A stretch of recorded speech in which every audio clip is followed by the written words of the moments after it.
Hey everybody, this is Thomas. Long time no here, I guess, not sure how to word that, but basically, this is the first bonus podcast we're putting out in this kind of new transitional age of cinema to the letter. In case maybe you didn't listen to our last episode, or Fantastic Mr. Fox episode from last month, basically, we announced at the end of that episode that Brian is leaving the show for personal reasons. No animosity between him and I.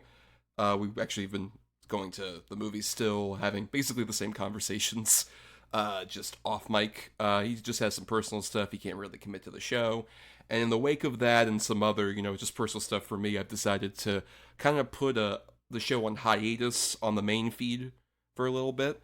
So in the interim, while I am planning for a new season, which will come out next year, I'm putting out monthly bonus episodes on the main feed here, and also I'll be doing some bonus content still on the Patreon over at patreon.com/cinema number 2 letter, where basically every month we're going to do an audio review of a new movie once a month, at least one movie, the first of which will be coming out shortly after this episode hits the main feed over on Patreon. It'll be myself and a friend of the show, Marcelo Pico. We'll be talking about the new Paul Thomas Anderson film, One Battle After Another, which recently came out. So if you're a patron for, at least just the $1 to commit to being a patron a month, or $3 for the individual audio, apologies, that's the lowest amount I can do for Patreon due to fees and stuff like that. But you can, listen to that, and also the upcoming ones. Also, you get to vote for whichever movie we cover for those of you who are a patron. Keep in mind that for October upcoming, as voted on by the patrons, we will be covering the new film from director Benny Safdie, starring Dwayne "The Rock" Johnson, The Smashing Machine. That'll be the main review that we put out there, but I decided, given it's also October and it came in second place on the poll, we'll also be covering The Black Phone 2. Still TBD on the guests for those, but, we'll have updates on the Patreon, along with updates for any future stuff about the upcoming season for next year. With the Patreon as well, we'll be having a poll coming up in about a week on October 6th.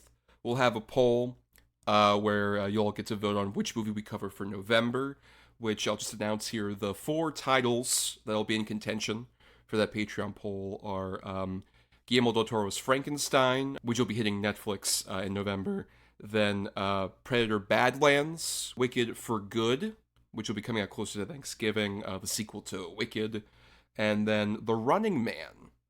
So those 4 movies will be on the poll, and you'll all get to vote on it once again on October 6th, and I'll keep the poll going until probably about the end of that week on the 10th. But if you become a patron, you'll be able to vote in that. And, speaking of The Running Man, I want to introduce, for this bonus episode, which most of these will be coming from the Patreon backlog. I might do one new one in the interim, just depends on my time and everything and how I'm doing with the newer season and just other stuff. But the bonus podcast for September that we'll be posting here on the main feed is actually from about a year ago, last September of 2024, where we'll be covering Spaced, which is myself and Brian talking about the 90s/early 2000s 2-series show from the UK that was directed entirely by Edgar Wright, who he's doing The Running Man, which will be coming out in November. Very excited. We talk a lot about Edgar Wright's movies in general, including the Cornettos and all that, because of course Simon Pegg and Jessica Hines and Nick Frost, a bunch of people originally met here on Spaced and would collaborate on those various movies afterward. So that's the discussion for this particular bonus episode. A lot of fun, especially interesting to introduce Brian to the show, which I have a history with, as we'll go into in the bonus episode. So without further ado, here is that bonus episode. Enjoy. Hello and welcome to Cinema to the Letters Spaced Retrospective. And no, we're not going to skip to the end. This is our house. We've lived here for about a year. Our landlady lives upstairs. There's another guy that lives in the basement. And we sometimes have friends around and stuff. But we're not a couple. No.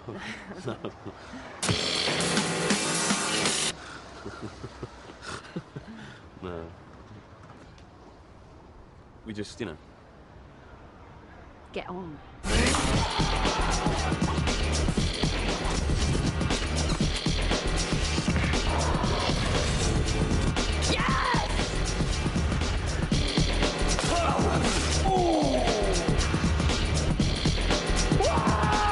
Own Spaced, the complete series, coming to DVD summer 2008. Hello, Cineas. Welcome to our September bonus episode, where, like I mentioned, we'll be talking about Spaced. And before I get started on this conversation of Spaced, I can't do it properly without first saying to my co-host, "Hello, Brian." Yeah. It's what I thought We had to get it out of the like way. entire time. Yeah. Yes. But yeah, so we're talking here about Spaced, which was a show that aired from September 24th, 1999 till April 13th, 2001, from an interesting creative team here. It's director Edgar Wright, directed all the episodes, all 14 of them. And the creators and writers of all the episodes are Simon Pegg, who Edgar Wright collaborated with a lot, and also Jessica Hines, who at the time was credited as Stevenson, before she got married in 2002. And yeah, so it's an interesting one to kind of bring up because we were kind of stumped for September for a bit for what the big audio podcast was going to be. And then I realized that Spaced was going to be having its 25th anniversary, given that September 24th, 1999, in September. And I was just very curious, especially to kind of have this as a jumping off point to discuss a lot about Edgar Wright in general, who is someone we've kind of referenced here and there, but we hadn't really delved into, which is so interesting because he was very crucial in my love of film, kind of that development.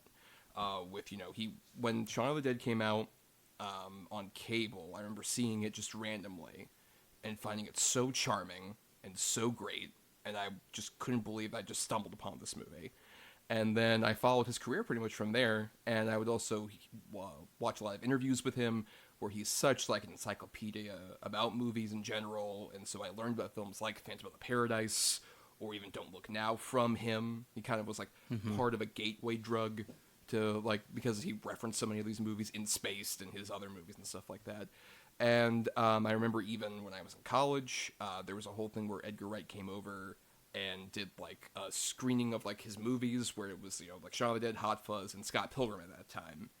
And I got to ask him a question, and I made him laugh, which I thought was so unique of me. And then I realized over the course of that night that he laughed at everyone's kind of funny bits. So it's like, oh wait, no, he just is kind of like very excitable. He's got a good laugh, though. Right, he has an amazing laugh, and it's the same exact laugh. It never breaks from that specific laugh he does. But yeah, what about you? What is your sort of relationship with Edgar Wright?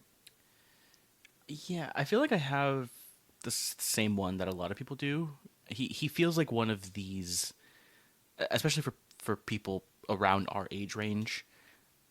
He does feel like one of these kind of gateways into a bit more films that have a love of film in them, a very overt love of film in them, right? Like, I kind of group it as well with like Tarantino, right? Where I got into him as well in high school, right?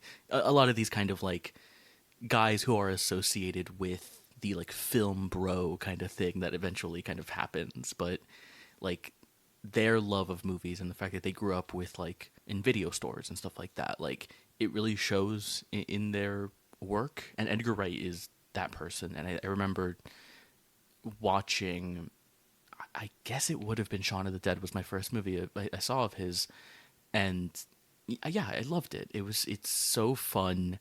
It's hilarious. I just loved how much you could tell that how much fun they were having making that movie, and how much fun like it just all comes across in the writing, in the gags, in all of that stuff. And yeah, I think from then on I watched his other movies that he had done up until that point, which I think was the Cornetto trilogy and Scott Pilgrim. And I did kind of bounce off of like Hot Fuzz and The World's End a little bit. I have since revisited them this week. I love both of those movies. I think that they're both really great and unique in their own ways.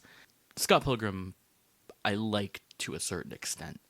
But yeah, I agree. And over the years, I think Edgar Wright has become one of these people, or he appears on like TCM, he appears on like the Criterion Channel, and will just like talk about how much he loves movies. Like I remember, I think I watched a recent one where he was talking about Black Narcissus and A Matter of Life and Death, and just kind of really talking about how much he loved those movies, talking about British cinema, and yeah, he is one of these people who just loves movies and knows so much about movies and has watched so many movies and stuff like that. But yeah, and I've been kind of curious to follow his career as of late. I have some opinions on that. We can get into a little bit, but What, and the two movies he's made since the ones you've talked about?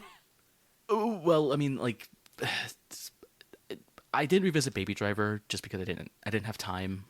Yeah. But I remember really loving that movie. I really want to revisit it, but you know, it also just has a lot of other things going What are you for talking it. about? Well, I mean, like, there's a lot of great people. Like The cast is John great. Hamm and Great people. Isaac Gonzalez. Right, yeah. Like, incredible. Lily cast there. James, yeah. Yeah. I don't know. Flea? I remember I had Come a... on. Flea, true.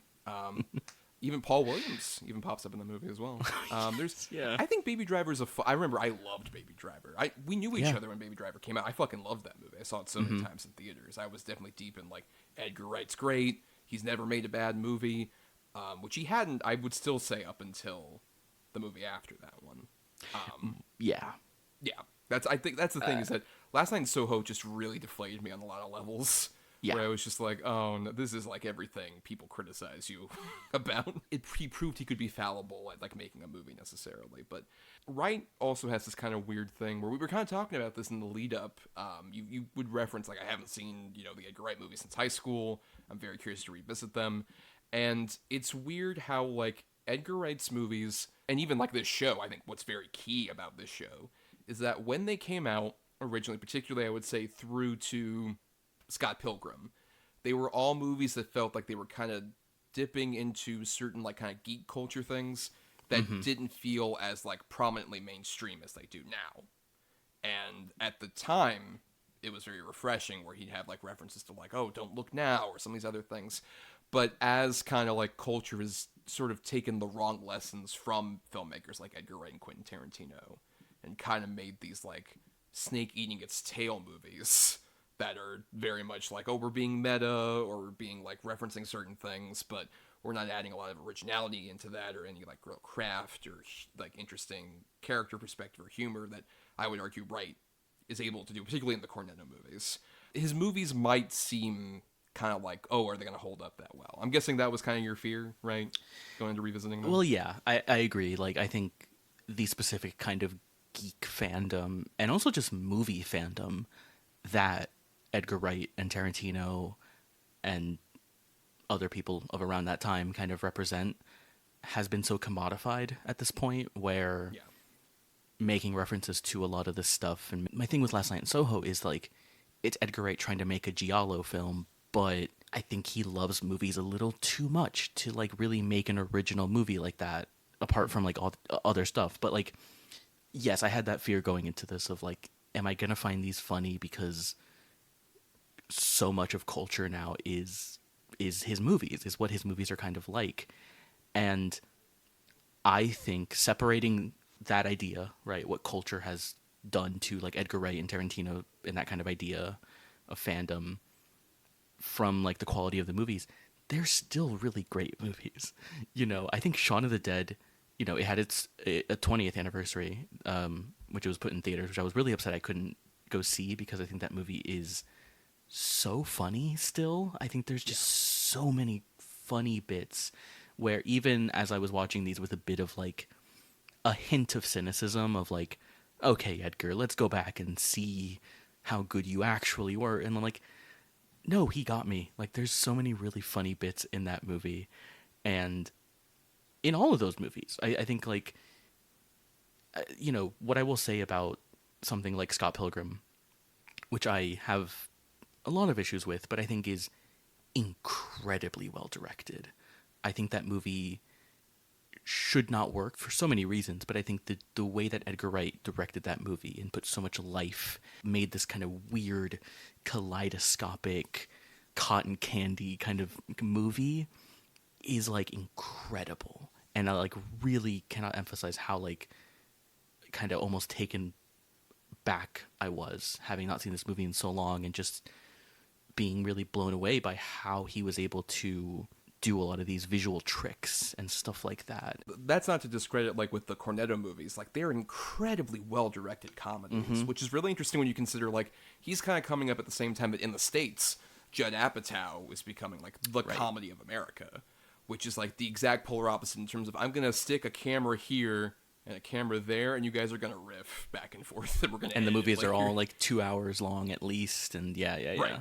Yes, as opposed to, like, Edgar Wright makes these much more compact movies that have a great visual language to them that's clearly inspired by people like Sam Raimi, and especially Hot Fuzz is a lot of, like, the Sam Raimi kind of, like, suit-up shots and whatnot. He isn't, like, afraid to, like, call out these references, but also just a true visual dynamicism that works for the story, and the movies are incredibly clever. Him and Simon Pegg wrote all those movies, and they're incredible examples of, like, setup and payoff, and, like, actually developing your comedic characters, and also just the cast that he gets. Like, he gets incredible performances out of such great actors. Even in, like, Scott Pilgrim, as visually dazzling as that movie is, that movie has one of the best supporting casts in any movie ever. Not just the kind of visual gags or visual trickery he does, but his writing. Like, there's so many just funny lines of dialogue and funny moments in his movies. Like, one I remember, I think it's in The World's End. I just watched it like a couple of days ago, so it's fresh in my mind. But there's the line where Simon Pegg says something about, like, you know, some people are saying that about the Bible, and then the line is like, what, that it's written by Alexander Dumas. And it's just this like great zippy back and forth dialogue that is so snappy, and it just like is a boom boom boom, like just so fast and rapid, and the visuals like reflect that, but also it's in the writing. And I think so much of those of the Cornetto trilogy, and even Scott Pilgrim to some extent, is that he is like, it's all this one cohesive unit of just like, it's fast, it's zippy, it's like rat-a-tat in some ways, and yeah, it's what makes him, I think, so great. And I think like the main thing I just kept thinking of while rewatching these movies was like, he's funny. Like, he's really funny, Edgar Wright. And of course, like, he has all these people around him, like Simon Pegg and Nick Frost, who and Jessica Hines, which we'll talk about, who are really funny. But like, he is such a funny like voice, you know, like his kind of presence is just really, really funny. And I think the thing is, you lose a lot of that when you get to something like Last Night in Soho, which is trying to be very serious. It just takes on this very heavy kind of tone, trying to be about nostalgia and all of that I don't want to talk about Last Night in Soho that much, but no. And even like with Baby Driver, like, as much as I think that movie's like visually dynamic and like really like zippy and fun, like the best parts of it are when it goes more for the comedy. Like, even as like kind of dumb as it is on paper, the whole thing where like Flea is talking to Jamie Foxx about the Michael Myers masks is like funny. A legitimately very funny like scene. Yeah. No, like the killer guy, not Austin Powers. It is, yeah. He does a lot of just kind of wordplay, and we get a lot of that in Spaced, which we'll talk about. But like, it feels like a very British type of comedy in the way that he's kind of doing that. And I'll even say a movie we haven't really mentioned yet, but his Sparks Brothers documentary is great. I think is really, really great. I didn't really know much about Sparks before I watched that, and I think it's a great documentary. But also, I think he plays with the documentary format in a lot of ways, where there's just a lot of like really irreverent moments that are very Edgar Wright, but also he goes into like animation. He does really fun just gags and stuff like that in that movie, and just a lot of that gets lost in Last Night in Soho, and that's why I think it really did, like, he burned a lot of goodwill with Last Night in Soho, I feel like, where it made people go back to Baby Driver and maybe look at it a bit more harshly. That is also like a double-edged sword because of like the Simon Pegg of it all. He's missing from those movies. But at the Right. same time, most of the stuff that Simon Pegg has written, like the only one of those that I think works, because he's written a couple other movies besides the Cornettos, it's probably like the third Star Trek movie, which is great, and I think Oh, plays off yeah. a lot of the kind of like back and forth that you're talking about really well with like all the characters that are involved. But if you watch something like Paul, which I also revisited along with like some of these, and that movie is a dumpster fire. I remember Yeah. kind of liking it when it came out originally. And it's like, oh, this is aged No. terribly on like every conceivable level, and is like much more guilty of a lot of the geek culture poisonous elements that like Sure. you would have feared from like the Cornetto trilogy before revisiting them. But yeah, I mean, I gotta say, because like the thing is, Hot Fuzz is one of my favorite movies of all time. Truly, Hot Fuzz is like a go-to. Like I am feeling shitty and had a bad day. Gotta put on Hot Fuzz. Hot Fuzz just instantly brightens my mood no matter what. But it's such a consistent, weird thematic trilogy where, like, I love all of them, but I would say Shaun of the Dead might be the weakest one, if nothing else, for just having the most dated jokes in it. Some jokes that I'm like, Sure. you wouldn't do this like now. No, this isn't Yeah. great. That's the only flaw I could find with it. And then The World's End, I think, is like kind of the underrated one of those Absolutely. I agree. because it came later, and a lot of people I remember at the time were kind of disappointed in it, but it's like the one with the most emotional maturity, and also I think allows like Peg and Frost to stretch themselves the most as actors compared to the other two. And it has a great supporting cast as well, with like Oh, yeah. Patty Constantine and Eddie Marsan, And Rosamund Martin Pike. Freeman. Yeah. Well, I think the thing with Shaun of the Dead is it feels quite simplistic if you look at it like compared to those other Cornetto movies a little bit, but it has that kind of a thing we'll talk about with Space, of course, is that DIY that they're just filming something. They just want it. They have so much of that like the energy of they just want to get something like this out there, get their thoughts out there, this kind of creative energy, and put it on screen.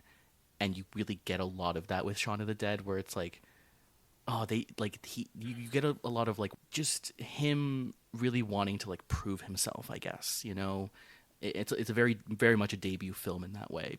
Technically not his first feature, in that he did make a Oh, feature-length sure, film in right, '96 called Fistful of Fingers. Yeah, which I've never seen. It's an interesting curio. It's both much more like Abrams Zucker, like Airplane style, kind of like spoof Oh, of the sure. Western genre, but done on like such a massively low budget. Right. Yeah, and so Shaun of the Dead has like a lot of that energy, and it is interesting. The Cornetto trilogy, you can kind of rearrange them in any way. Like there was points when I was thinking of The World's End where I was like, is this my favorite one? Like I think this is like such a great movie, and also a movie you see so much. Like I couldn't stop thinking of something like the Daniels, right? Like with like Everything Everywhere All at Once. Like it movie, there's a little bit of connective tissue I think with That's those true. movies, and Yes. and Wright just does such a great job with that. I do think it's interesting. His next project is The Running Man with Glenn Powell, which is Yes. adapting the Stephen King book. Like actually adapting it, Right, not Instead like- of doing a fun, weird thing that doesn't have anything to do with the book, like Arnold Schwarzenegger did. In the Right. 80s, yeah. Which I'm curious about because it's him and Michael Bacall, right? Who I believe was his co-writer on Scott Pilgrim. Correct. Or writing that Yes. one. Yeah.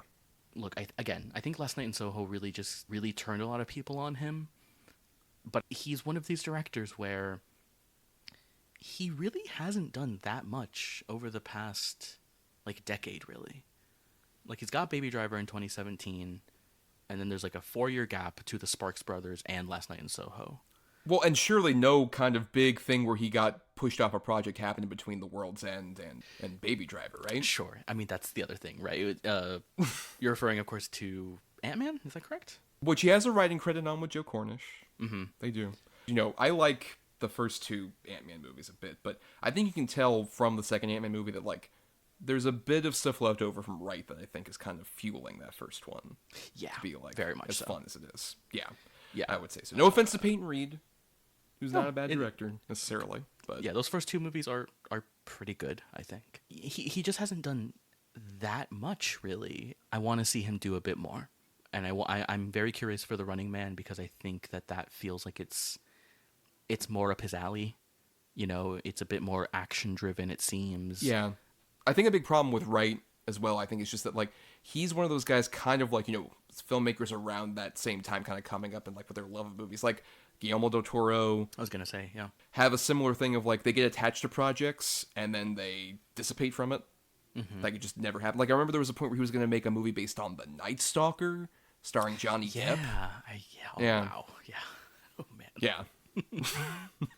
he dodged a bullet with that one. But yeah, he's been attached to like several other things that just hasn't gone through. And you think he definitely feels like a guy who's has a very clear vision, can often conflict with people where, if he isn't able to have like some kind of decent control over a movie, he's going to walk. And I respect that he has that ability, but at the same time, I do agree. I wish he would at least make more stuff. But let's stop talking about the movies, Brian. That's not what this is about. We're here to talk about a TV show that he directed all the episodes of, Space. So if you're unaware, one, you should probably watch Space before you listen to the rest of this, because we're going to talk about the show a lot.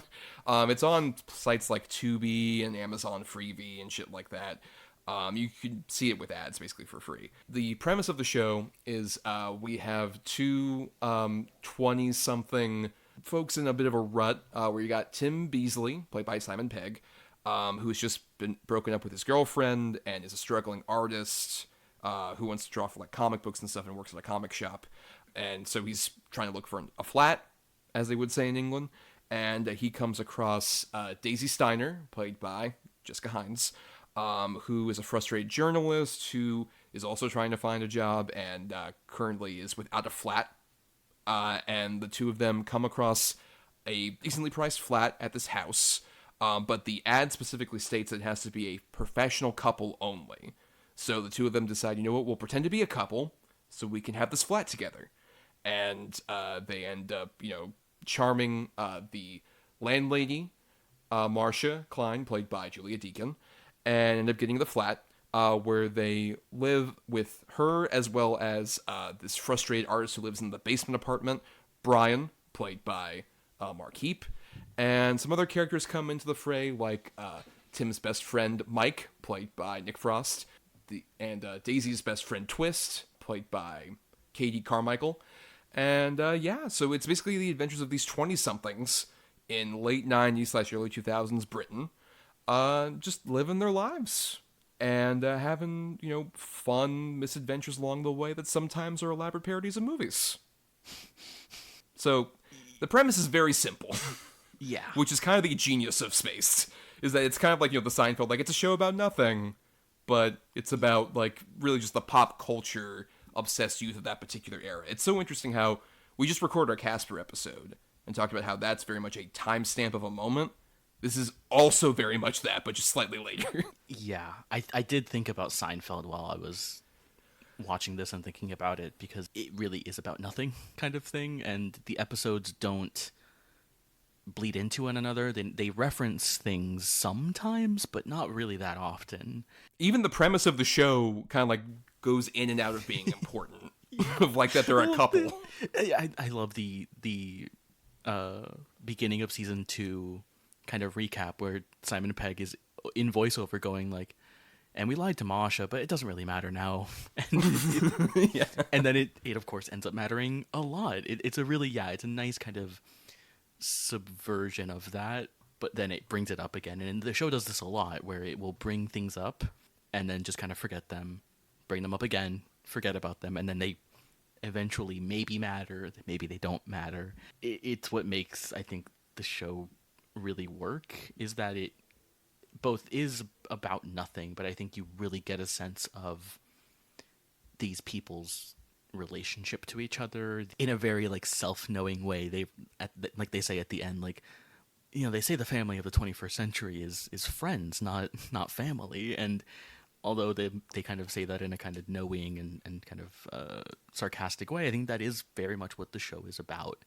And this relationship that forms between Tim and Daisy, that's not a relationship, but it kind of is, but it's not. And it's so much of what makes the show really great, as well as I think the style that Edgar Wright brings to this, because as you said, are all the episodes written by Simon Pegg and Jessica Hines? Yes, all of them are written by Hines and Pegg, and they're all directed by Wright. Yeah, and I think if you had just the writing and you had like some random British man directing like the episodes, I think you would still retain a lot of the charm of the show.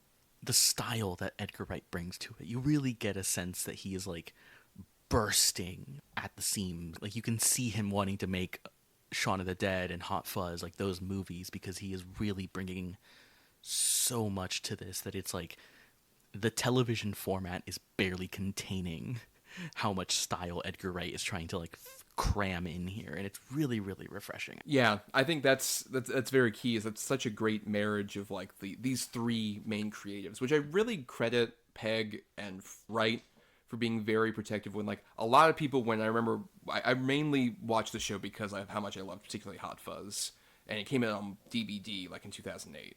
And I remember around the time when it was being promoted, there was a lot of interviews where they would just talk about like, so what did you two really think about when you were like creating the show? It's like, well, you're forgetting about Jessica Hines, who was like very key to this. They're very protective of like including her in it because she's very crucial. And I think that's what's really interesting about watching the show is you can tell like so much of what would happen later with like the Cornetto movies is very present here, that DNA. Yeah. But there is also like that element that is kind of missing that apparently I can't speak to like the in-depth writing process, given I watched a lot of like the commentaries and a documentary related to this to kind of get this in. All the struggles that Daisy has, while they do tie into some of these like pop culture things, you can tell she has like that kind of interest. There's also just kind of like these frustrations that feel very much like a woman's perspective you don't get from those other movies. Like especially like her relationship with Twist, I love, because Twist is kind of awful to her at every step, just kind of shitty, but there's this believability of just like, well, Daisy doesn't have like a lot of friends, and Twist is just like loyal, at least hangs out with her, even though she constantly is like being passive aggressive about shit. Just like, oh yeah, I can see what you were trying to do with like that outfit and shit like that, like that kind of thing, or even like the back and forth between like Daisy and Marcia also feels very much like I don't think Wright and Peg could do alone. No, yeah, I mean, look, we just praised those Edgar Wright movies, but they very much feel like boy movies, you know, in right. that sense, right? Of like, and it's not like there aren't good female like characters in those movies either, necessarily. Right. Like I like Kate Ashfield in Shaun of the Dead, and even fucking Julia Coleman in Hot Fuzz is so fucking funny. Yes, yeah, and even Spaced has a bit of that, right? It's tapping into that, of course. With we'll get to the Star Wars talk that is in the show, very of its time. She is so fucking funny on this show. Just absolutely incredible. And the character I thought of while like watching this show and thinking about Daisy was Britta from Community, of course, played 100%. By yes. What is her name? Gillian Jacobs. Gillian Jacobs, yes. Where it is a very earnest depiction of like a woman of this age, right? Who has these struggles of like, what do I want to do? Career, relationships, all that stuff. But there is this like it as they would say, it takes the piss a little bit out of it. Like there is this kind of like there's early on where she's like imagining getting like the job and this like lovely life she's gonna live, and then she like opens the letter and it's like no, and then closes it and just like throws it away. And it's like there's so many moments like that happen with Britta in Community where it's like you think she's gonna be an archetype, right, of like a manic pixie dream girl or something like that, but she becomes a bit more detailed and a bit more interesting as a character in that way, and becomes more human, which I love about Daisy. I think she has some of the best bits in this entire show, and yeah, I think a lot of the like uniqueness of this show can be attributed to what she brought to this show. The way she's able to like really get into just some of the pop culture stuff, like probably my favorite bit of like physical acting from Hines is like there's that great scene in the last episode of the first season where Tim and Daisy are like arguing with each other about like, oh, you're lazy, oh, you're just going off making bad decisions and all this other stuff, and it's cut between that and the video game, and then it says like Daisy wins, and she does the like laugh, just like the and the awkward movement and shit like that. She just really is like she's able to like work so well off of like what Wright and Peg are delivering, but also just bring her own unique kind of weirdness to it at the same time. Yeah. She is so great on this show. I think she is. I don't know if she's my favorite part because I love Marsha. I think Marsha is so Marsha funny. fucking rules. She's the secret weapon of this fucking show. I just anytime she shows up with a cigarette, often double fisting like wine glasses with just that like, hello Brian, looking fit today, aren't we? It's so funny, and the way that I think the show is able to be like both incredibly like funny and kind of make fun of the type of people that these characters are, while also genuinely engaging with like what their emotions are and their relationships and their histories and stuff like that. It's a very fine balance, and it's a fine line that this show walks. And I think it's all attributed to I think those three people, but yeah, Jessica Hines fucking rules on this show. I just really love also the fact that like with this show, the three of them did such a great job of like making all these characters feel so distinct and so crucial within like the first 2 episodes of the show. That like whatever random hijinks they get into later, it just adds a bit more detail. Like just Mike, Nick Frost's character, is such a fascinating example of like something that like on paper, if you were to sell somebody on the show now, it's like, oh yeah, and Simon Pegg has a best friend who is an ex-military guy who has an obsession with guns. And it seems to be mentally unstable to some degree. That sounds like horrific, especially in a modern gaze. Like, how is that going to work out? And it's such a testament to not just their writing, but also Frost's performance, which is so fascinating considering he had never acted before this show. He was just a waiter who was Simon Pegg's flatmate. And he was like, you're really funny. I wrote this character basically for you. And it's astonishing how, like, he just is so naturally fucking funny.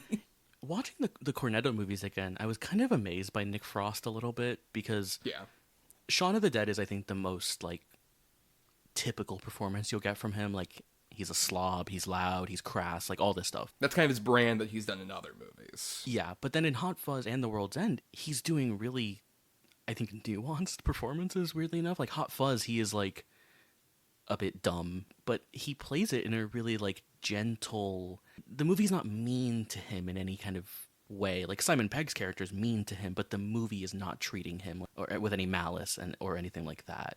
You can tell he's very sheltered in a way that, like, Yes. Ed isn't in Shaun of the Dead. Right. And with The World's End, right, he's, of course, playing, like, the straight guy who, like, has a suit and, you know, has, like, got a job and everything. And it's just... It's an interesting, like, 3 performances. And then this is kind of way less weird than you would expect this to be. And even though, like, he will show up with just, like, a gun places, and it doesn't come off as nearly as, like, weird or, like, unsettling as you would kind of expect something like this to have aged or anything. Well, yeah, especially when you find out, like, his whole, like, the reason why he got kicked out of the British Army. Apologies, by the way, if we get any British things wrong. Our British patrons, which we have a couple of those. Sorry if we fuck on you, like, the terms up. But when you get, like, you find out he got kicked out of the army because he stole a tank and tried to invade, to take over Euro Disneyland, which was just like, which I prefer to call Disneyland. And and then he just talks about, like, he got caught on Space Mountain and stuff like that. He wasn't gonna do anything malicious. He just wanted to kind of take over Disneyland and, like, ride the rides, which I think is just a funny idea.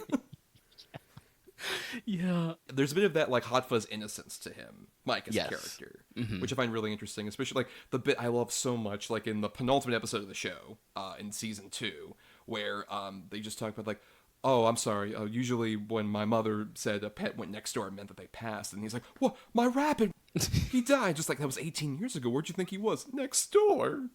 It's such... It's, like, so defeated and sad, but it's very funny. Or even, like, the great paintball bit in the first season, where, like, he has the whole sacrifice and he's, like, dying, just like, oh, it's getting dark, Tim. I need to sleep. There's one, like, tiny moment he has, I think it's in one of the last episodes of season 2, where it's him, Tim, and Brian in the living room. And Brian just starts talking about, like, men just destroy everything. And Nick Frost takes a moment and goes, like, yeah. Like, really, like... Or wistfully. It's so funny. It's so great. And there's also moments where all the characters do this, but I think it happens a lot with Mike in particular, where they'll be taught, like Simon Pegg will be complaining about something, Mike will just like stop and in a very like careful way will go like, well, see, that's because she's upset because you did this, and she's just not understanding. Like he goes into like a long explanation of like the emotional like circumstances, and it's so funny the way he's able to play both like the like military, not hyper masculine, but kind of hyper aggressive kind of person, and also just kind of like tone it all the way down and just kind of give like a straight line delivery. It's really great. Especially like as the series goes on, and like there's that whole like, kind of recurring thing in season 2 where like Tim has a new girlfriend and he feels kind of dejected and left out, and there's a bit where he just goes up to her and says, if you hurt him, I'll kill you, and then he leaves, Just runs and away. she's just like, oh, did he mean that? And Simon Pegg's like, ah, yeah, he did. Yeah. Yeah. Oh man. And I like also how you also get a sense that like Nick Frost is not in that much of the first season. He pops up here and there. I think he's very prominent in like the fourth episode where they go paintballing with Peter Serafinowicz. And They use him a lot for cutaways. Like there's the bit where Yes. he calls Tim and it's just like, I'm over in Lancashire. I don't know, I fell asleep on the tube and I'm here. And then he falls asleep. in season 2 he becomes more prominent, and I think you can Yes. tell that I think it's because he's just funny. They want him to be around more and have to just Mike do weird situations because it's always really really funny, I think. Well, I think a big crucial part of that is obviously like his relationship with Tim, his friendship with him. A very like warm brotherly kind of thing where they're able to like take the piss out of each other, as it were, to use British terms once again. But Tim himself, I think, is also interesting because it's a real testament to Simon Pegg as a performer, and even also like this show and its creative team, that like Tim is as likable a character as he is, considering like he is the one who skirts the most toward incel, even more so than Mike, which is insane.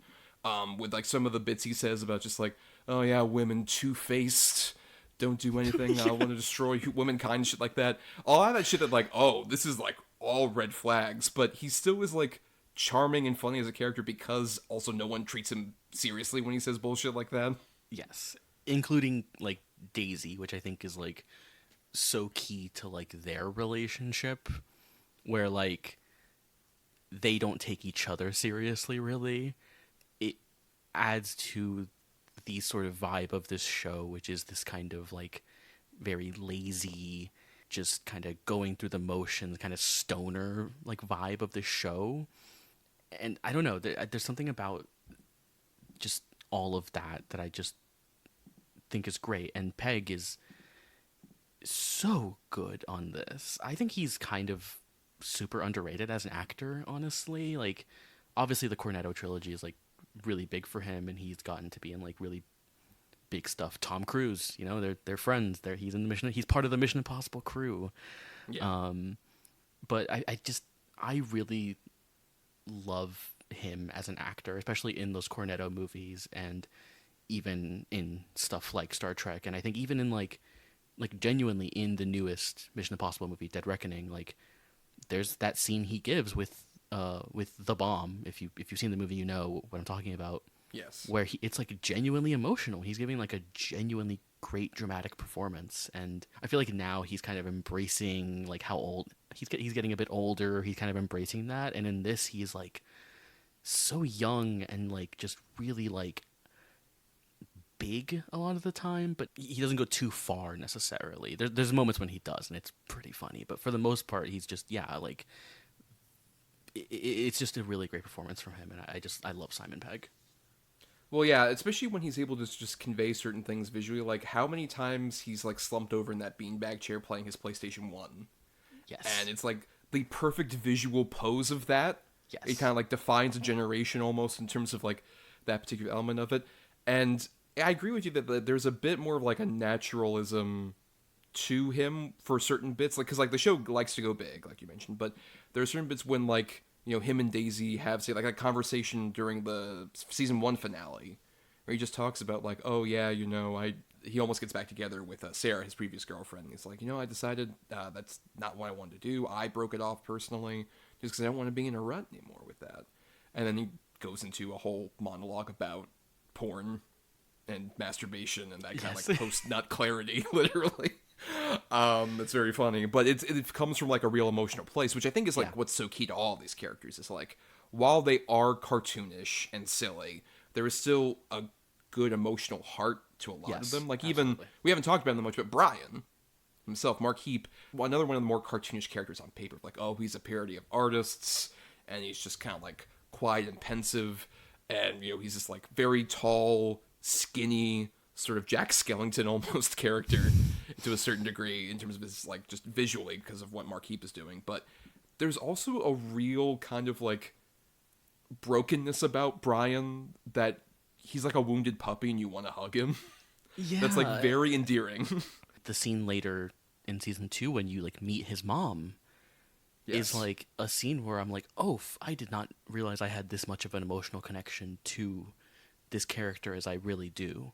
And I think you really get a sense of what he's like in that moment. And in a way, like, his character also does feel very of the moment, where it's like, this is the like caricature of the like tortured, pretentious artist, like of that time. There are times when it kind of borders into like, okay, we get it. Like, I get what you're parodying here, but I agree. Like, there is always that emotional core, and I think it's so important to these characters where you can watch Brian.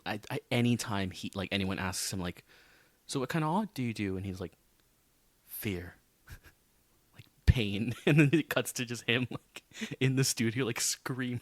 Or like, just like throwing they use a montage they do multiple times where it's just like anger, throwing stuff, and it's like pain, and then he like pricks his face like, ow, and then paranoia, and he's just sitting there, and like there's the weird kaleidoscope effect on him, which is like, that's a great way of like visually Edgar Wright complimenting the character, where it's not style for the sake of style, it's giving you a full look at Brian as like an artist and his weird kind of like, he's all in on it. Like, even if you don't like his art, he's all in on it, down to doing shit like, one of my favorite visuals of the show is like, there's a bit where he does like weird camouflage with paint, where he becomes a part of the painting, and then he like gets up and walks around, which I just think is like so funny.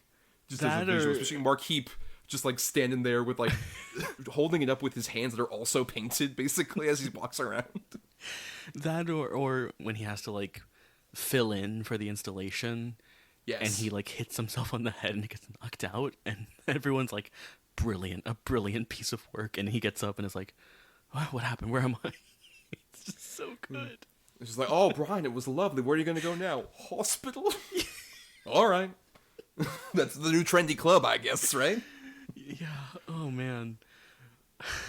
Well, and another interesting thing to kind of transition us into talking about another character, the whole Brian and Marcia dynamic, like on paper, is incredibly upsetting, where it's like, oh, this guy, like, as is revealed later on, like, he's having sex with her in supplement of rent because he can't make money. Right, yeah. But in execution, it's so funny every time, Julia Deakin comes up, like you mentioned, with, like, wine in hand, cigarette in her mouth, another cigarette in her other hand, and she's like, hello, Brian, looking good tonight. Or especially the bit from, I think, my favorite episode of the first season, where they all have to go get Colin the dog back. And she's like, all right, Brian, make sure you come back in one piece. You know the one I mean. Yeah. I mean, there are like 50 lines like that she gives on this show that are like just incredible. And she delivers them with like just like they're nothing, like just so quickly. And also a character you think is going to be relatively one note. And she does have like a few different bits that she does, right? Like the wine glasses being one thing, or like sleeping with the tenants being another one, which I when eventually when Nick Frost moves in and they're like sleeping together, anytime it cuts to that, it is so funny to me. Yes. I love the way that this show, like, eventually toward like as we get to the finale, like really pins a lot of that emotion on like her character, and Yes. the kind of the mistrust that she like feels in that moment. But again, the show has done up until that point has done such a great job at making that aspect, the fact that Tim and Daisy are pretending to be a couple. There's so many gags like that where like scenes where Daisy and Marsha are like drinking together, like daytime drinking, because Marsha will come in and be like, "Oh, how are you? You trying to work? Maybe let's drink some wine." And then like Daisy will slip, and then like we get this great like crash zoom, and then like the light goes on to like Daisy's face as she like realizes like, oh shit, I have like Yeah, almost she. given it away. Right, I mean, right in the opening episode, they have a great bit of that where it's like they're talking about just like the anniversaries and have the dates slightly off. It's like, well, she goes by when we first kissed, and I go by when we first had intercourse. And it's like, which one are we celebrating? Oh, mine. It's like, oh, so you had sex before you kissed, and then they're like, yep, Yeah. yeah, we did. Just so funny. And yeah, but I think a big part of like why that ending, like the last two episodes, like that pin so much of it on Marsha's reaction to finding out they're not a couple, works so well is because you've been so endeared to Marsha through just the, especially like a landlady in this economy. We're supposed to feel upset about that, but she is such a vulnerable, interesting character with particularly like her relationship with her daughter, Amber, which I love how Amber is just like the unseen character who like we only see Yes. like her legs flying by or hear her, which it's Jessica Hines doing the voice of Amber whenever we, It's funny. which is really funny, yelling at each other and it's just like, oh yeah, well don't come back or whatever, and she's like leaving. Like there's that relationship is funny, and then you get the full sense of like, oh, she's getting some kind of like motherly, sort of familial satisfaction from being their landlady and being like, oh, the old lady upstairs just comes around. It's like she can tell us that she's lonely and she wants to have some kind of like friendship and companionship with people. And you get a full sense that like she's a part of this team.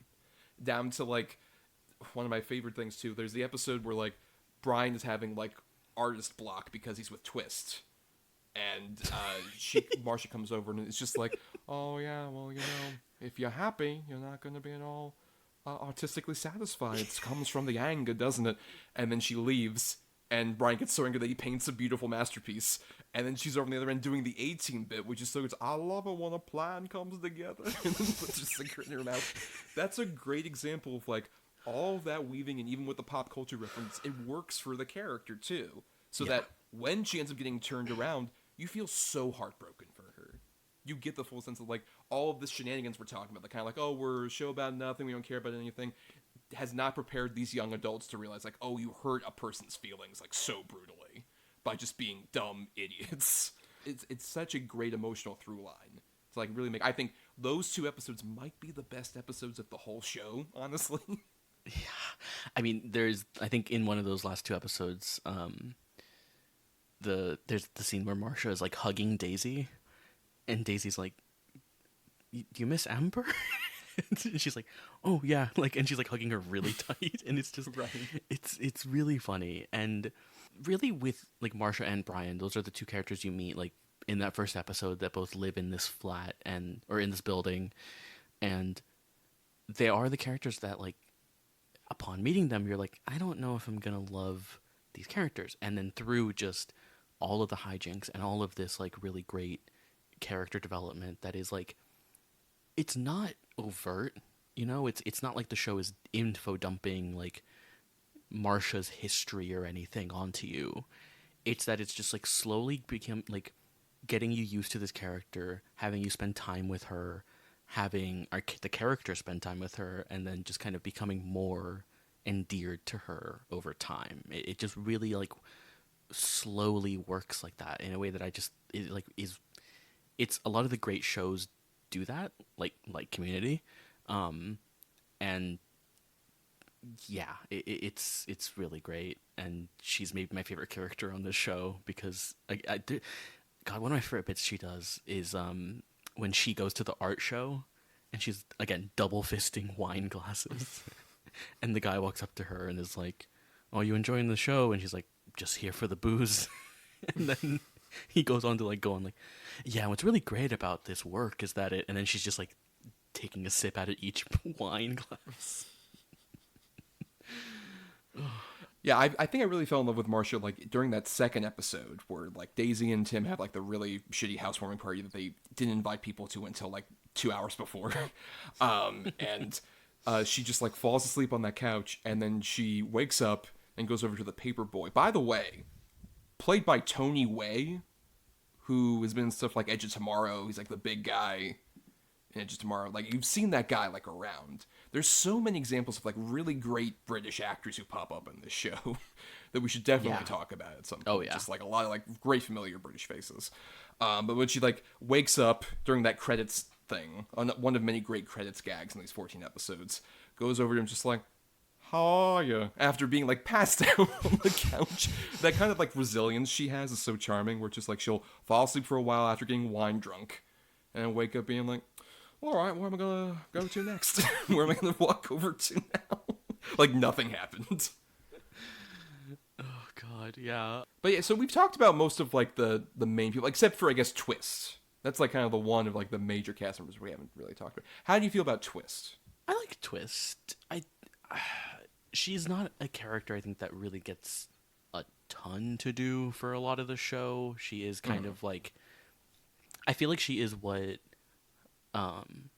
her and Mike are kind of on equal kind of like tracks, it feels like, as characters, until like I think people like, because of Nick Frost and Simon Pegg like living together, I think he becomes more central to the show. But I do really like Twist. My favorite gag with her is at the end when she is just like at the gay bars and just like having the time of her life, and just like that is like where we leave her off. I think that's such a like great bit. Or where she this is also later in season 2, where she breaks it off with Brian and she's like outside on the corner. She's like, I'm outside on the corner. Hi, Tim. Twist gets kind of like the most sad ending out of anybody in the show. Sure, yeah. Because after like the blow up that happens in the penultimate episode, she just goes off to Manchester without telling anybody and just disappears, like you mentioned, to those gay clubs, which is like a fun bit, which is like, all right, boys, let's get out there and start dancing. It's a really funny moment. But then her last shot in the show is like during that great final montage in the final episode. And we go over and she's like laughing with a couple like people at the bar and just really enjoying herself. And then she goes stone-faced. That's the last bit we see of her. And it's like this interesting thing where she also kind of has this like weird, interesting track of being like, she's, you know, kind of like what Daisy wishes she could be, basically, as a friend. I think that's also kind of why Daisy likes hanging around her, because it's like, oh, I can be kind of cool. Twist is my cool friend, kind of thing. But Twist is like, because like she's so like much more self-absorbed as like a character, it really lays out where like it is kind of like a thing that could be a one-note gag, but they play the fact that like, because she's so like closed off from like being emotionally engaged in other people's lives, she feels kind of empty by the end of the show. And I think that's a really brave move to even do for a character who could just be like, I'm the mean funny friend, and it's like, oh, actually we kind of like have her bear the results of that too, much like the Tim and Daisy did, especially since she runs away from her problems instead of trying to solve them. Yeah. And I like that the show isn't like really heavy about any of this kind of stuff. Like, it is still a comedy. Right. But again, I think like with a lot of great comedies, like there's a lot of really deep human emotion in there. And yeah, I completely agree. I was just going to say, should we start talking about some of these recurring characters that we get? Or go. I think we should, but there's one major cast member we haven't gotten to, actually. I'm apologize. There's one more. Colin, the dog. Played by Ada, the dog. Ada, the dog. So a female dog playing Colin. Oh, that's true, yeah. Really stretching herself out as a dog actor. But yeah, I think Colin is kind of like another sort of like secret sauce bit of this show to me. Because like so many of the best episodes of the show kind of revolve around Colin to some degree. Like I said, my favorite episode of that first season is the one where like Colin goes missing, and it's such a great way of like getting all the characters together on like one specific mission of like, we gotta find Colin, and Tim feeling really shitty about like leaving him behind, and Daisy kind of like respecting Tim for actually like getting himself together to like kind of mobilize a plan here, and even like all the stuff with like the code names, the Star Wars characters, Jabba the Princess, yes, like that's the really kind of space like reaching a certain zenith, I think, in that first season.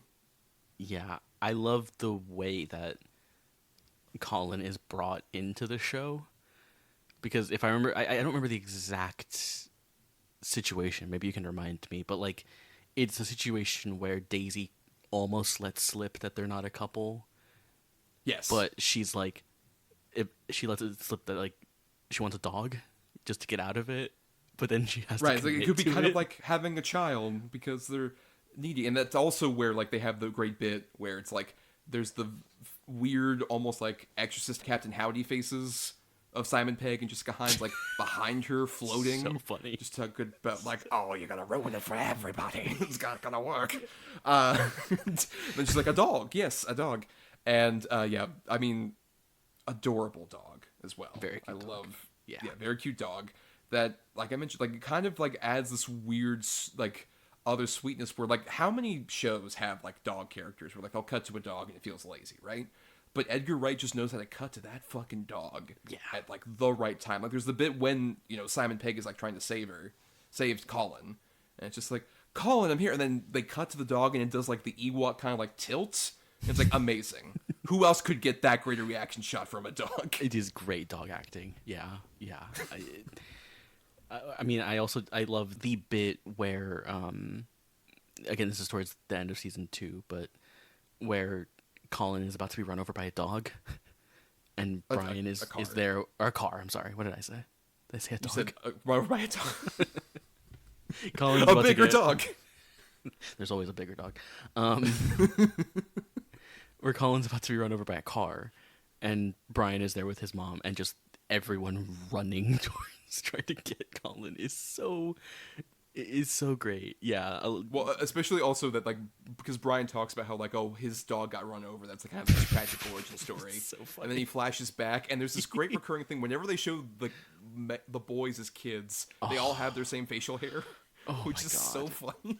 The recurring bit with Simon Pegg and Nick Frost where they keep talking about because of what incident. happened. Yeah, Yeah. and then they keep like cutting away and not showing it. And then when they do show it, they just show like child Nick Frost falling out of a tree. They cut away, and then Simon Pegg is like, "Yeah, only if your retinas weren't like broken that day or something." It's like, what? Yeah, there's like so many bits, especially also whenever they try and cut away. Like, there's a bit where they look, because anytime they do it, they look up, mist pops up, and then they have a like panning up shot of like the two kids in the tree, and there's like a certain point where Nick Frost, like they do it once, and then they like cut away. It's like, oh, we have something is occupying our time. But then Nick Frost stays behind, then he looks up and the clouds kind of appear, and then Simon Pegg fucking And it, like, pulls grabs his him out. collar. Yeah.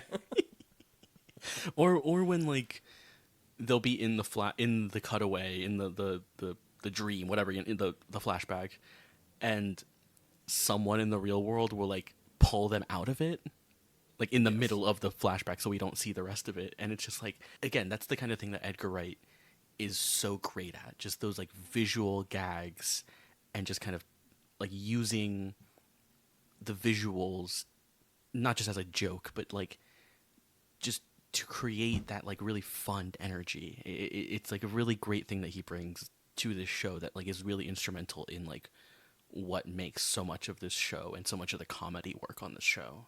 But yeah, let's talk about some of these other recurring, more Oh, human yes. characters. Apologies to Colin. We have to move on. Okay, we'll probably talk about Colin some more. I wouldn't be surprised. But, I mean, there's other recurring people. Like, I just want to shout out kind of a reason why part of my thing with Spaced is revisiting it for this. I think season 1 is the lesser season of the two. Not because it's not fun, but it feels like the show kind of trying to catch its legs is really exemplified by the two girlfriends that Simon Pegg has over the course of the show, where there's Sarah initially, played by Anna Wilson-Jones, who feels kind of like a more traditionally, comedy girlfriend, very like cold, icy, sort of spiteful, kind of is like playing into Tim's kind of like perspective on, who she is and some of his weird incel tendencies that he kind of talks about. But then by contrast, Sophie, played by Lucy Ackhurst, who shows up in the final few episodes of season 2, is so like nice and genuine and actually has like empathy for like everybody, not just Simon Pegg, but like for like everyone else there. And Ackhurst is very game as well. It actually participates in some like the funnier jokes. Like we didn't even want to like bash up the car like we did last week, and they cut to like Nick Frost and Simon Pegg doing it. It's like, where were you? And then Simon Pegg has this like dream thing, and it's like him and Lucy Akers doing it. He's like something. He's like, "Oh, I was busy doing something." Yeah, I mean, I agree with you. I think season 1, there's a lull in season 1. I think towards the end of the season, it hits kind of a weird, like, the show never gets bad necessarily, but it does hit a lull in that later half of season 1, where I think season 2, they're more, I think, sure of what the show wants to be and what they want the comedy to be like, and it really helps kind of move through the second season in a much kind of smoother way. I like both of those characters though. I especially like Sophie. I think just because you're right, like she is kind of more. It's not like the girlfriend character. Like Daisy doesn't like her, right? But there are like kind of reasons I think for that, which get into I think Tim and Daisy's relationship, which we can get into. I have a bit more to say about that, but yeah, I just like how much she's kind of like actually included in a lot of this stuff as opposed to just feeling like a background character necessarily. And even love the casual bit where like Simon Pegg comes. I think it's in like that penultimate episode where it's like, "Oh, good morning, Daisy," and then like they kiss, like just a brief peck, and then he leaves, and then Sophie also gets like, "Oh, good morning. Oh, I didn't know you were here, Daisy. Oh, happy birthday," and then they kiss, and nothing's brought up about it. It's just very casual. Like she's just like I said, they allow Ackhurst to be really more a part of the show, and she even said as much like in that documentary I watched. She talked about like, "Oh, I was worried it was going to be a clique," and they were all very welcoming and inviting, and I think it really shows off. Mm-hmm. Whereas I feel like I said Sarah, like I don't think it's like she's a bad character necessarily, but she feels a bit more like separated off because it's like, oh, she's the bad ex-girlfriend who like dumped him and ruined him or whatever, and because it's like more from Tim's perspective on that. But yeah, I think it kind of shows the development there. But I mean, there's all sorts of other, like we should mention the reason Sarah and him break up is because of Dwayne. Yes, played by Peter Serafinowicz, who of course is the voice of Darth Maul, as he's very exemplified in season 2 when he reappears and does literal Darth Maul lines about the Wolverine keys.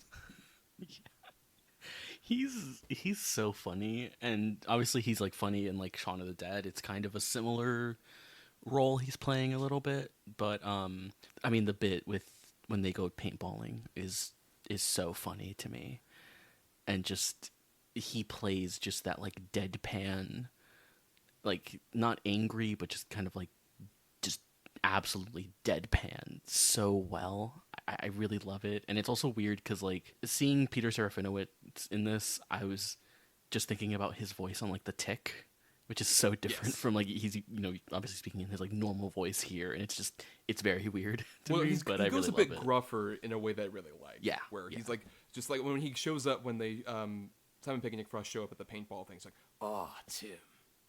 Oh, I can't believe it's seeing. Oh, we're gonna be fighting on the same side. Maybe it's what we need."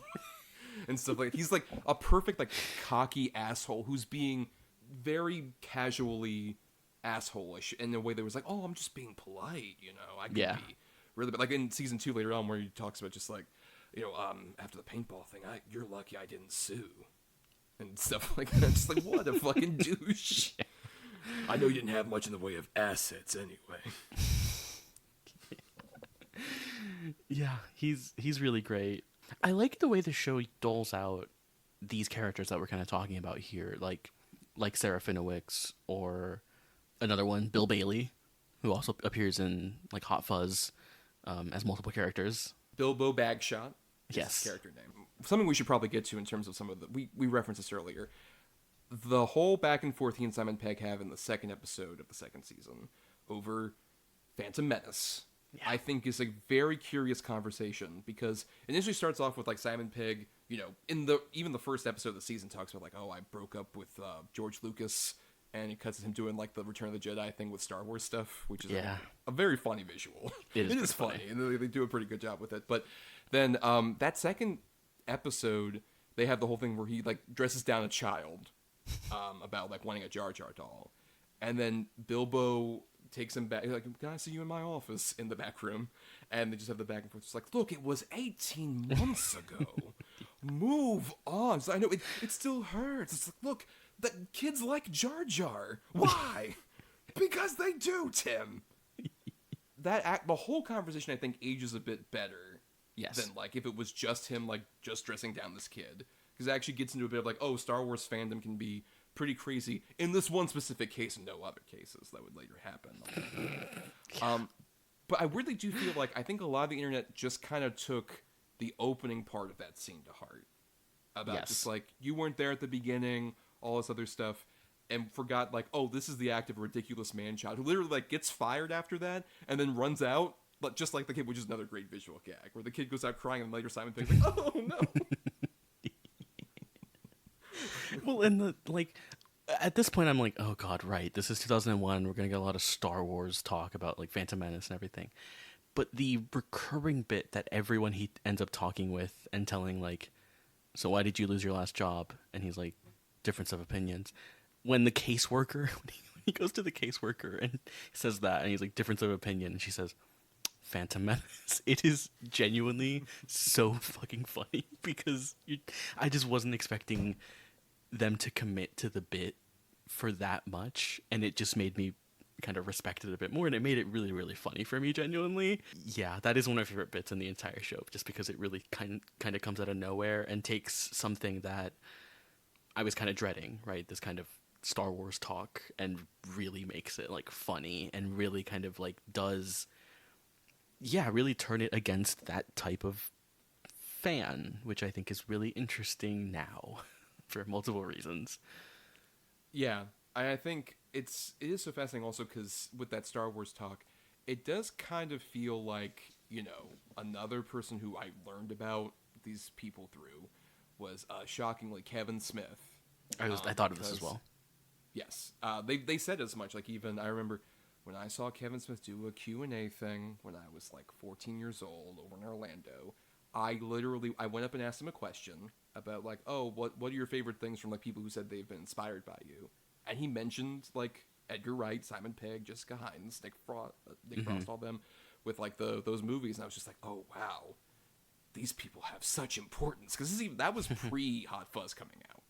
So I was sure. even like, so it was just like these guys, they mean something, and you can tell it like it comes from more of the school of like the Clerks conversation about like the Death Star, where it's just like, well, let's tailor like this this discussion about Star Wars to like a funny gag that kind of tells you a bit more about the characters, and it's just like a genuinely like funny bit, or even just like clever things like the whole like Star Wars codenames things I mentioned in that one season 1 episode like could have gone over like so badly now, but it's like it's very quick and they don't like linger on it for too long, and actually bring it back for like funny gags, like the Jabba is the princess thing, which is called back when he says like good luck princess to Jessica Hines with the codename Leia. And then Twist is like, oh, thank you so much, I appreciate that.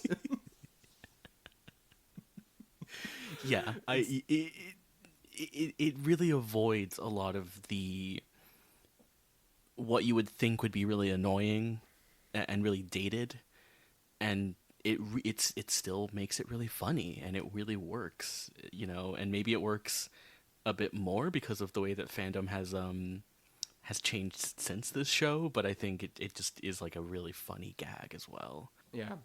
Also, just shout out to get back to Bilbo a bit. He participates in also one of my favorite bits of like one of my favorite recurring gags as well. The happy dance thing they do, which pops up initially in the season 1 finale, where like Simon Pegg goes out and like that song, so like do do do do do do do do do, and like he hugs somebody, and then he like hits a soccer ball with his head and just goes dancing. And when him and Bilbo do it, and it's like two fucking soccer balls and shit. It's so funny. And also Brian does it in that episode. Like he fucks it up totally in the first season, where like it just hits him on the head and he like falls over. A lot of great physical comedy from Mark Keefe in particular on this show. Yeah, yeah. Like the bit in season 2 where like he does the whole like he gets the VHS, so like when the Matrix agents are trying to like take them, and he like puts the VHS inside just at the right time and leans over the beanbag chair. Yes. Funny bits there. I want to bring up one of my favorite boys in this show, Michael Smiley. Yeah. Tires o' Flattery, which I love anytime he I love Michael Smiley in general. He's like one of my favorite like guys will just show up in a movie, and I'm so happy to see him. but particularly in this show where he's playing this like rave guy who has like is super aggressive but also has a super short attention span. I mean, like the bit which is towards the end of the show where Simon Pegg pays him $20 and he walks into another room, comes back and says like, "Hey, can I borrow $20?" And then he's like, "Yeah, sure, man." And gives him back the $20. It's such a funny bit. And I love Tires. He's just so fun. I love the way he's dressed, just his styling. Apparently very much based on Michael Smiley's actual like personal life at that time, where he was a huge raver. That's so cool. And he apparently, like, in the second episode that he's in the second season, he is showing up basically in his actual outfit for that. That he had, so and he was a bike messenger and everything too. And it's so weird because like this is how I first knew Michael Smiley, before I had seen like, you know, A Field in England or any of like any of the Ben Wheatley movies or any of the other stuff that he's been in. I agree with you, wonderful character actor, love seeing him show. Very distinctive face. Yes, particularly I love like his long face with like his nose and everything. Just he's so distinctive the moment you see him. But the bit in the first season where he's like going full on this like one of these rants and it ends, which is like, I just wish I'd get rid of these fucking mood swings. It's like one of my favorite deliveries on the show. And even like as he's, you know, and the fact that he can like find a beat in anything and like the phone starts ringing. It's so to the degree that like anytime the phone rings after that episode, I just kept waiting for like the remix that would for Tires to show up and start dancing, because he's so good. And that his whole journey too in that first episode where he's just like, "Oh, you want to come with me? Let's go out clubbing," and he takes them out, and there's like such a great, like, he's kind of sort of their den mother basically, while they're all clearly on ecstasy and stuff, and at the end we're just like, "My work here is done," and then he goes into the fog and he comes out coughing. That's so good. Yeah, look, as someone who also just loves a lot of the like British techno from around this time, and like a lot of the music that was part of the kind of rave culture of the UK around this time. Yeah, I loved all of those scenes of them in like clubs and stuff. God, that bit of Smiley walking into the fog is so great. There's also the bit, one of his episodes in season 2, which like the show ends and the credits is him at like staring at like a light, like the right, for a crosswalk. Yeah, the guy's just like dancing. Oh, no, but even like his whole bit, just like, well, you know, when he's distracting the security guard too, it's just like, oh, you know, I look up to guys like you. Yeah, I wish I could become one of them. Yeah, and like his distraction techniques, I think, are very funny. And it's like, oh, Henry Crinkle, also just like that name that he comes up with. Like he's such a great character who also just like benefits from, like you mentioned, the style of the show, where there's so many points where Tires will be going on like some elaborate rant and like standing up and like enraged, just like getting very angry, and they'll cut over to Tim and Daisy being like, "Oh, I'm sorry, I didn't mean that," and then they cut back to him and he's sitting down like, "No worries, mate, it's all good." There's so many great moments where the show it shows someone, it will cut to the other person, and then it will cut back to them and they're in a completely different like position or something. Yes, it's so great. Yeah, gosh. But I mean, there's a couple other people I want to shout, like sure. Dexter and Cromwell, who show up in the second season, played by Reese Shearsmith and Jonathan Ryland, who are the guys who do like the Robot Wars stuff. Oh yes, who are like part of the military. Especially Reese Shearsmith just is like has this weird, very Cockney accent that's like very over the top and silly, to the degree that he has one of my favorite deliveries on the show, when they're going back and forth about just like, oh yeah, what if this happened with the Robot Wars? He's like, oh yeah, I'm for that. It's just like such a bizarre delivery that is like so fucking funny. And that guy also, like, a lot of these people have shown up in some of the like the Cornetto movies. Right. Yeah. Like Shearsmith is one of, I love him at the World's End, where he's like one of the human guys who's totally going along with the robot apocalypse thing. Like, we were happy here. And then you messed it up. Yeah. Oh man. Yeah. There's a lot of just great like people where you like, especially just you see them and you're like, oh, I recognize that person. They're from like Hot Fuzz, or they're from this, and like it is just great that there was this kind of that Wright used all of these people again, and just kind of like kept, you know, kind of going back to them, and it's really great, and a lot of them just give really great like really really small performances in this show, and it's just so great. And even like I like all the episodes of the show, but my least favorite is probably the third episode of the first season, the art one. Which Yeah. yeah, and mainly a lot of it comes from the Volva character, they established this whole thing where like Brian had a artistic collaboration with another artist who he says is basically gender fluid, and Simon Pegg says some other things that have not aged incredibly well. Yeah. So I think that, and that also is where I think some of like we're making fun of artist jokes kind of like reach a certain lesser level. But David Walliams, who's a really great British comedian, is very committed to that part of Volva. And I do Yeah. like how committed he is, like, in the costume, which looks great. I do love, like, Volva's weird outfit. And also the weird voice that he's doing. Like, one of the better jokes in the show is even in that episode where, like, he does the art installation thing, and then, like, the show closes and people start clapping. It's like, it's not finished!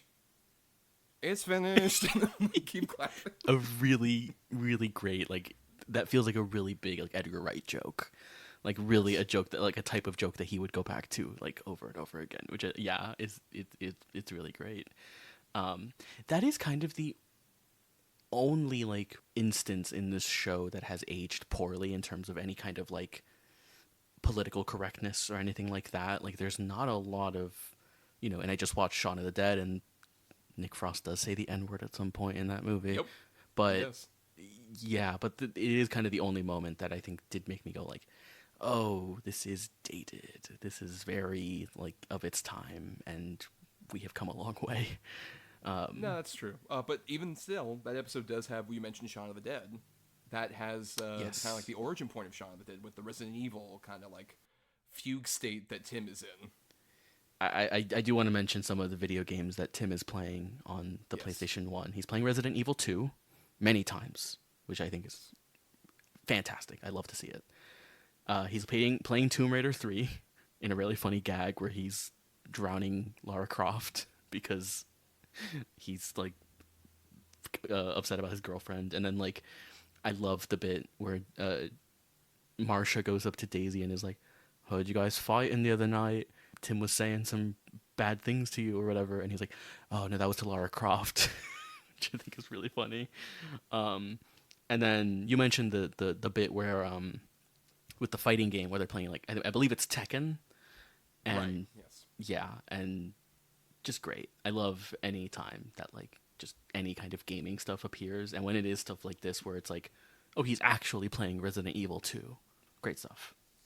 Right, which I think is also like another thing where like I was watching that documentary I was referring to, and they had an interview with the young man who ran the Spaced Off forums. Wow.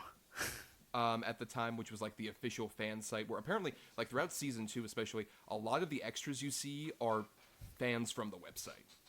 Oh, Like wow. kind of part of the, yeah, it's kind of like part of the weird sort of fan culture thing, kind of like running into itself already with Space at that point. But he talks about at one point just like, it felt like something that was kind of like playing to sensibilities that we appreciate. Like when they reference a movie or something like that, it's like, oh, that means something to me that's special. And I don't think a lot of other shows do that. And this is a documentary recorded in like 2004. So Yeah. it definitely feels like there's a bit of like the innovation. I think mainly because you have like these characters who feel grounded enough in a reality of like they live in a flat that's an actual building in England, and they have like sort of these. And the show is, especially in the first season, very low budget. So when they do kind of like these elaborate parodies, or they do stuff even like as simple as doing that really cool remix of the Imperial March, like during the briefing bit. Or even, I also love the bit during the clubbing episode when Nick Frost gets his moment to go up there and he's doing the A-Team remix. That A-Team remix is kind of legit. Yeah. It's kind of like it's a really good fucking remix of that theme that works for clubbing. But yeah, it feels like there's a bit more of this like interesting version of geek culture that's not like spiteful. It feels much more loving, but not also in a blind way at the same time.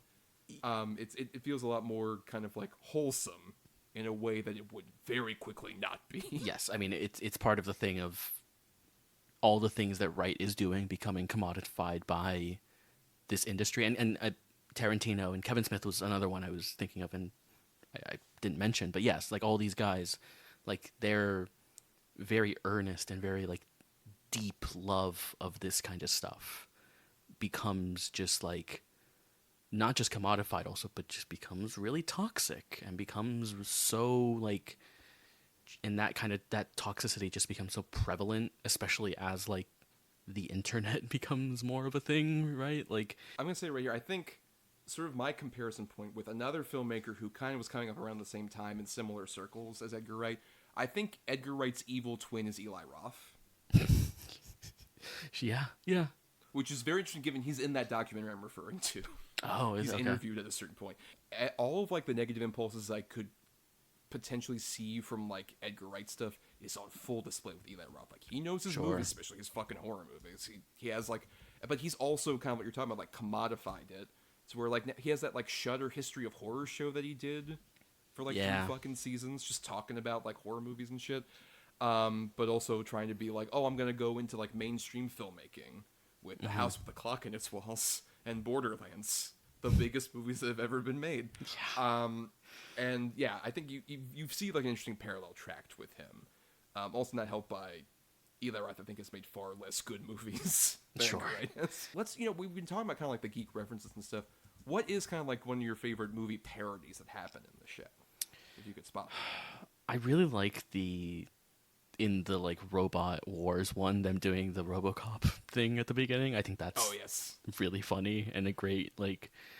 It's also just this thing of like, I imagine I cannot speak because I was 1 year old when this show came out and when all of this stuff was happening, but it feels to me as if this stuff, the Tarantino, the Wright, the Kevin Smiths, this kind of like overt homage and stuff like that of these older movies feels very genuine, but also feels like it was maybe the first time that this was really being parodied in this way, where now it's like, well, how many movies and shows have done Star Wars parodies, have done RoboCop parodies, have done like zombie Matrix parodies and stuff. parodies. Exactly. I think the Matrix one is in like 2001, so it's like a couple years after that movie had come out, and I don't know, it feels a bit fresher, and it feels like it has a bit more life to it.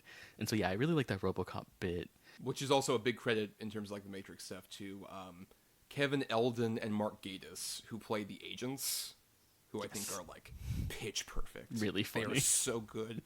And apparently like they asked Mark Gatiss, who's also another like, especially Gatiss is someone who like he's written for like Doctor Who and Sherlock, and he's been in like a bunch Right. of things. They apparently invited him on like, hey, do you want to do a Matrix parody? And he's like, can I be an agent? Just immediately wanted to do that. Like that's the first thing. cool. I want to be. And you can tell like he just is doing the pitch perfect Hugo Weaving. Down Yes. to even like his lip movements are just as exaggerated and deliberate in a really funny way. Yeah, I think that's mine. What's yours? That Matrix one's really good. Yeah. During that great episode I was referring to earlier, the Colin one, whenever they're talking about like the rabid dog, and you just see like the at the very end, like that scene of the guy getting attacked, that is straight out of American Werewolf in London. Oh, like, sure, which Ed Wright It's loves. like the shot composition, right? Yes, very much loves that movie. It's like it's a really good example of like tying in a movie reference once again into the show without having it be just like, oh, we're just doing a reference here necessarily. It actually builds up like the weird mystery we put around a really funny gag too about just like, oh yeah, this dog who like the guy trained to attack the rich, and then he won a scratch off for like $100,000, and he got like mutilated or whatever. There's a really fun one that I don't know if you would have gotten like during the climax of the penultimate episode when they're throwing the cake at each other, and then the kid starts playing at the piano. That is a direct reference to Bugsy Malone. Oh, okay. No, I did not pick that. I just thought it was a very funny gag. Right, Which is- and that's the thing that I think yeah. really works about the show too. Yeah, that like a gag can be a reference can just be really funny when visually like presented the way that Edgar Wright does it. Yeah, he doesn't make it feel like you're like that he's smarter than you for knowing these movies and you don't. And I'm like putting this wisdom onto you. Anything. It's nothing like that. It is just like, I love this stuff. I'm gonna parody it. I'm gonna do a parody, and it's a funny gag, right? It's what's so great about this show and what he does. Yeah, I mean, there's stuff like that, or there's even like the bit when like after they go out for the night of drinking, and they come back to the house and they don't have their keys, Simon Pegg and Jessica Hines. Yes. So they're just like, oh, I guess we'll have to wait out here. And then they cut to like it's like later that like a couple hours later, and they're like in the Jack Nicholson Frozen pose from The Shining. Yes. And Which is like a very cute bit, and then it like ends up getting like a bit of a sweet moment where like she's like, I'm cold, and then he like nudges over while still in that position and like hugs Yeah. her. I do want to talk about Tim and Daisy a little bit as we get a bit closer to wrapping up. I do want to mention, Yeah. though, one of my favorite bits of the entire show that is not related to a movie, but I really want to bring it up, is the in episode 5 of season 2, the oregano, which yes. is just so great, and the way that like the gag of like showing her buying it like it's weed, and then she like sells it off to those kids. And the way that they like stand there smoking and they're like, "This isn't weed. It's oregano." So How do you know I'm a funny. catering student? But I also love with that that it kind of represents another thing I like about the show, which is like just casual drug use in a way Yeah. that's interesting for like the late '90s in particular, where they're just like there'll just be points where they're sharing like a spliff and like passing it around to each other like very nonchalantly, which I was like fascinated by for like especially that particular period. But they don't say they're on ecstasy for the clubbing episode, but Sure, but they're clearly on ecstasy. Right. Especially one of like the sweeter moments is like Tim and Daisy like so high on ecstasy, like sitting on that couch, and they're like, "Oh, you know, you're great. No, you're great. You're doing so good. You're such a talented artist," and all this other stuff. It's very sweet, but also just so funny. It's like you guys are just battling about, especially when they like, get to the point of like self-confidence. Like, we're gonna do great. Yeah, we're doing great. We're doing so good. I think it's part of also what makes this show, like, watching it in 2024 feel a bit more contemporary and a bit more like modern, is that like, yeah, that kind of casual drug use that really adds to like what I said earlier, just that like stoner, lazy kind of like lackadaisical kind of vibe, which I love in all forms of like movie and TV, but I think this does a really great job because it's so centered on turn of the millennium England, right? At a very specific time where, you know, rave culture and just all of this stuff is happening. I have a question. Like, what would you say is like if you had like a top 3 episodes of these 14? Oh man, okay. Let me see here. Okay. I really like the pilot. I think the pilot is very good at like just the when they're sitting down at that restaurant and it keeps like cutting to show kind of the different days that they're going to this restaurant. Right, played to Getting Is- to Know You, one of many other. We haven't mentioned like the soundtrack on this show. So eclectic, Great. but perfect. Yes. Yeah, Yeah. But I think that scene, I think really instantly was like, oh, this is Edgar Wright. And this is just the type of thing he does, but like clearly on a smaller budget and clearly on a like, you know, back when he was, you know, just a younger person wanting to like make stuff. So I love that one. I like the episode you mentioned where they go to the rave with Michael Smiley. I think that's just such a funny episode. That's really great. And I'll pick the finale because I think it's actually a really great ending to this show. It's that kind of weird feeling when you finish a show where you can maybe feel a bit like unsatiated and like you want more. But I think the show leaves you off on a really good note. Yeah, but I really loved most of these episodes, right? I think with there's that lull in that like latter half of the first season, but like other than that, I think all the episodes are really, really great. But yeah, what about you? Do you have a top 3 or a favorite one? I mean, I keep mentioning this episode, so I'm definitely gonna say Chaos, which is the one where Colin goes missing.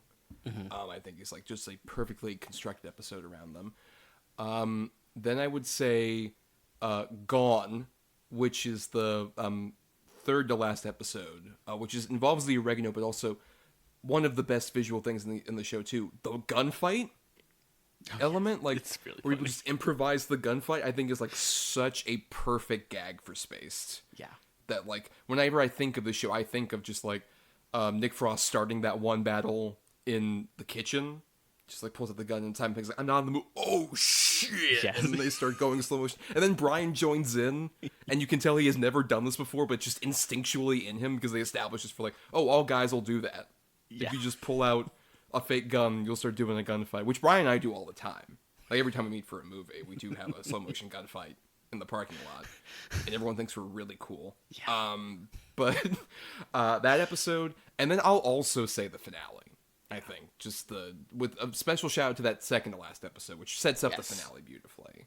But yeah, I think the Leaves, which is the name of that episode, is like I would argue one of the great series finales, at least that I've seen. It wraps everything up like so perfectly, to a degree that many people have asked, like, can we do more space? Is there going to be another season? Especially like in the wake of like Shaun of the Dead coming out and. Like, there was a lot of that press tour as well. Will we ever do another space season?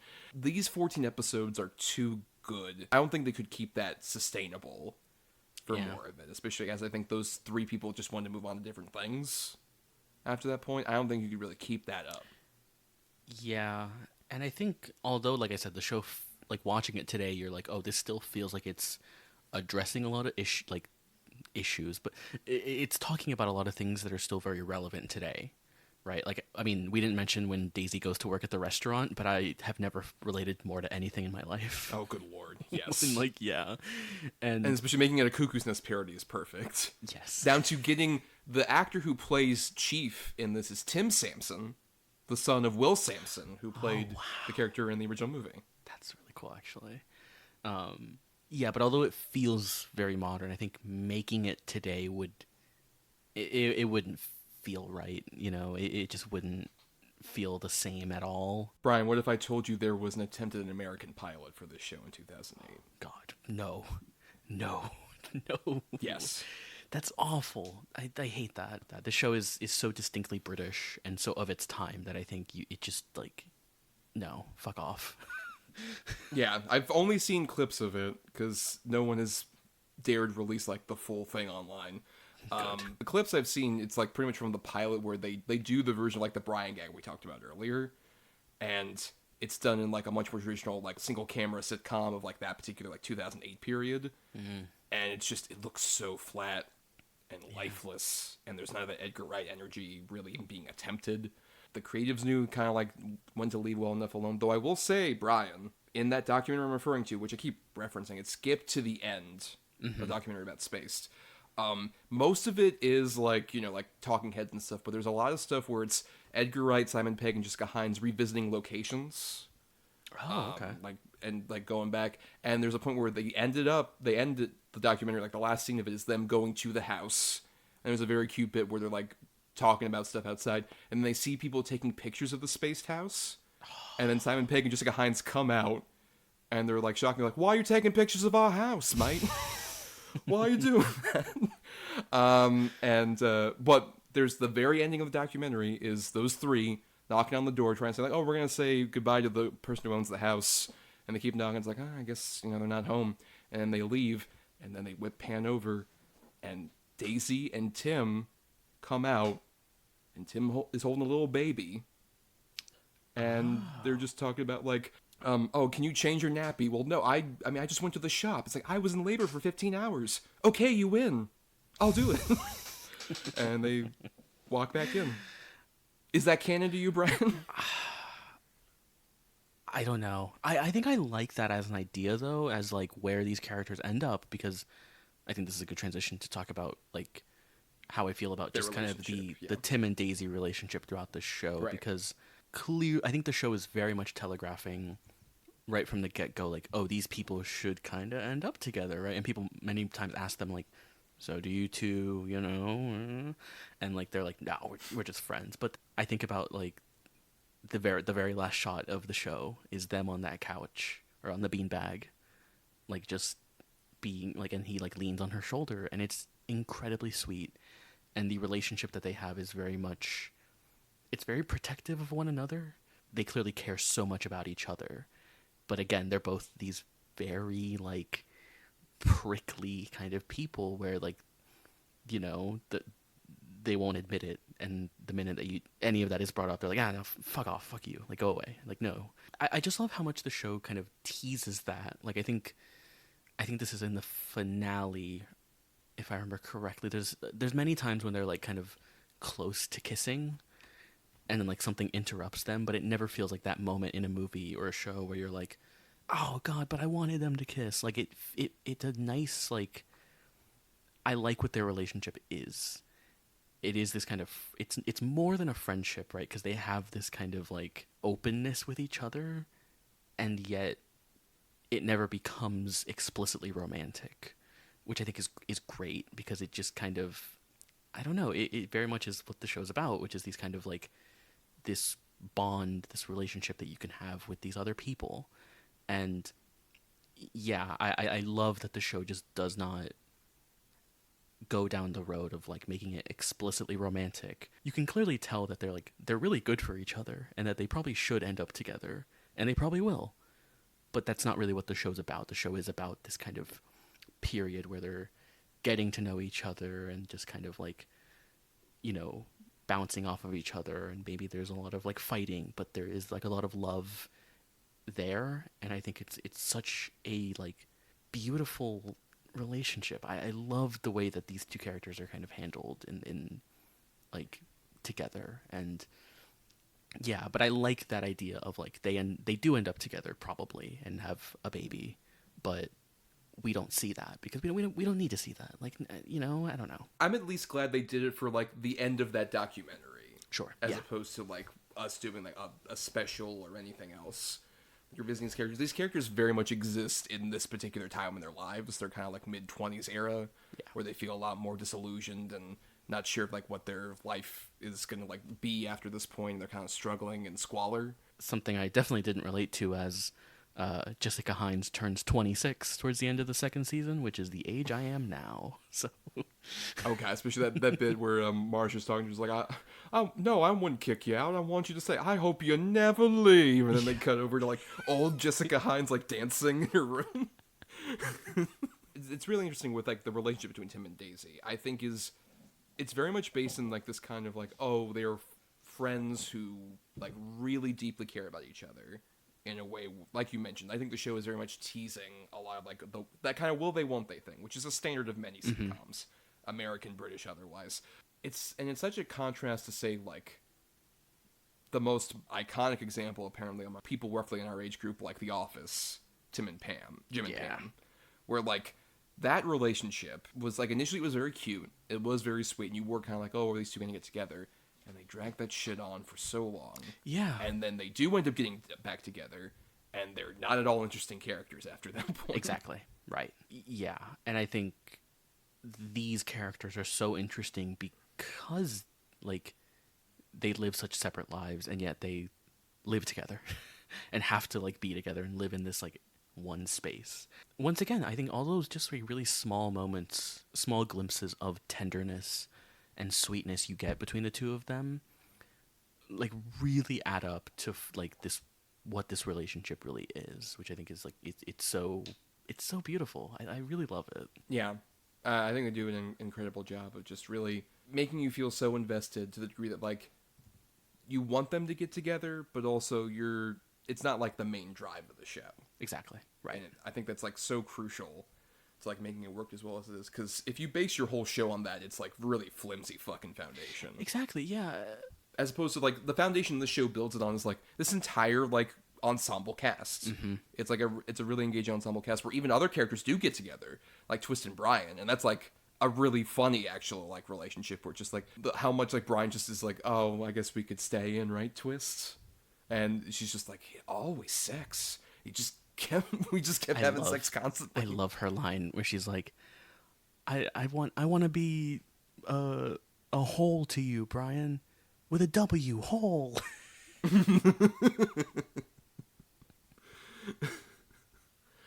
Yeah.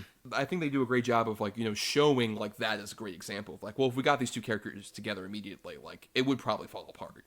Right. Like in this case, like with these two contrasting, or even having like the different dynamics, like what you mentioned earlier. Marcia stops pursuing Brian and has Mike move into like the spare room she has now that Amber's gone, and the two of them have a weird flirtation as well that becomes like much more explicit with like that ending shot during that amazing montage so funny. where Nick Frost walks in with the getting the wine like out of his coat, just like hello, It's and then she's smiling. The shot before of like her with the empty wine glasses in front of her, Yes. where she's like, "Oh, don't have any wine," and then Nick Frost comes in like, "Ah."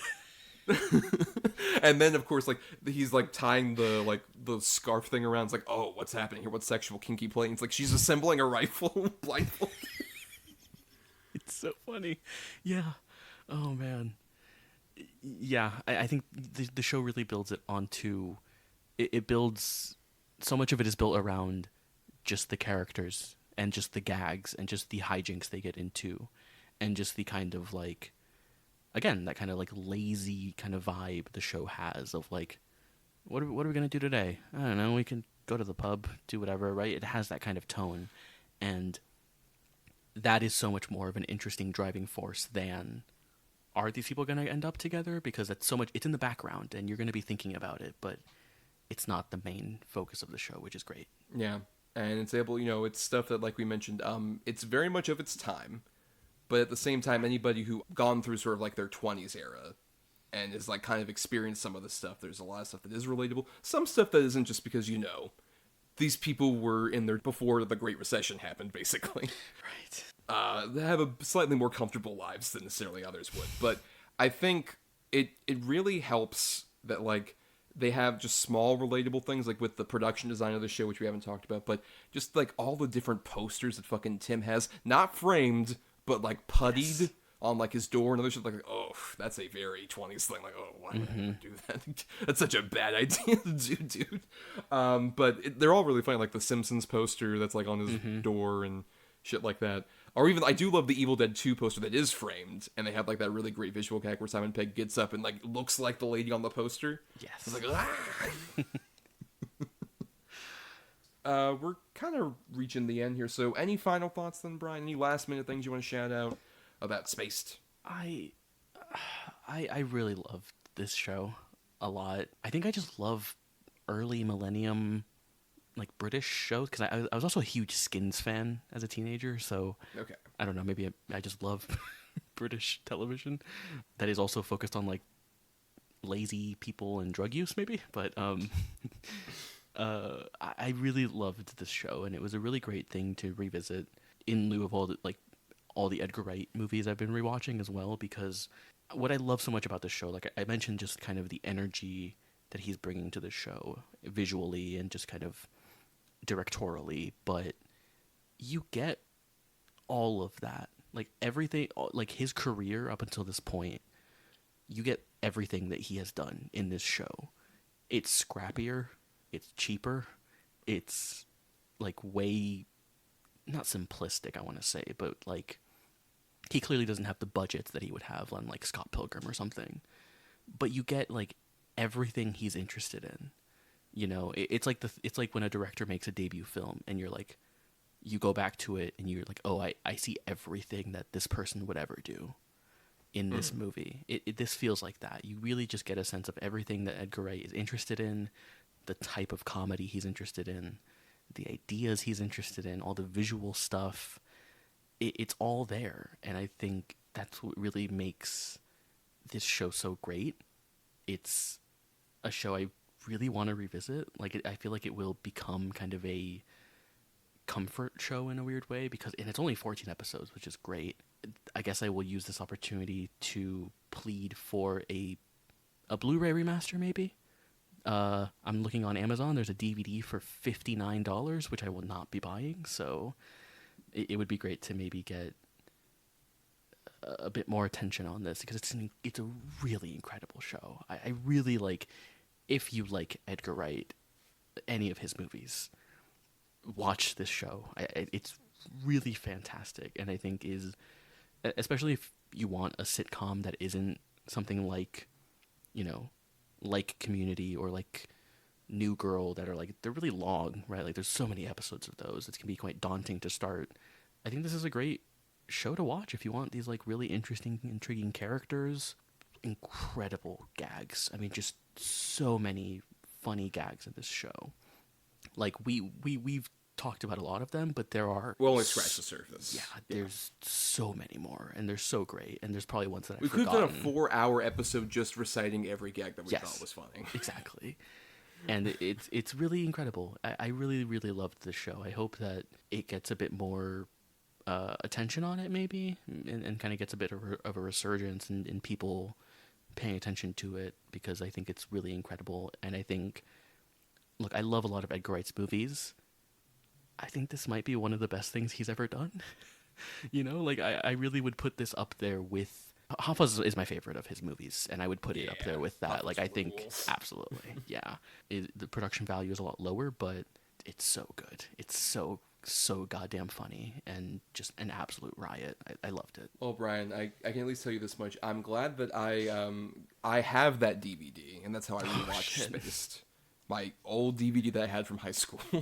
And it was very interesting going with it, especially if they ever do have a Blu-ray. I hope they bring back like all the like extras, because there's even stuff like from this like era where it's like they have commentaries with like a lot of people we've been talking about, like Kevin Smith, Cool. Quentin Tarantino, Patton Oswalt, Bill Hader. Sure, There's right. a couple as well.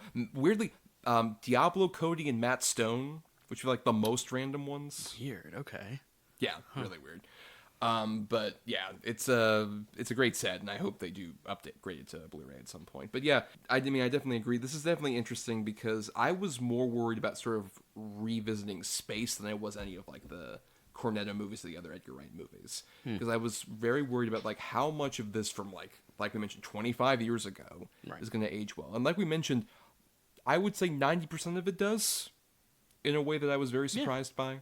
It also helps that the show isn't like extremely mean for the most part, and has like a bit more of, at least like once again like we said, an ability to like not take these characters seriously, so this stuff that might be harsh doesn't really like hurt nearly as much necessarily.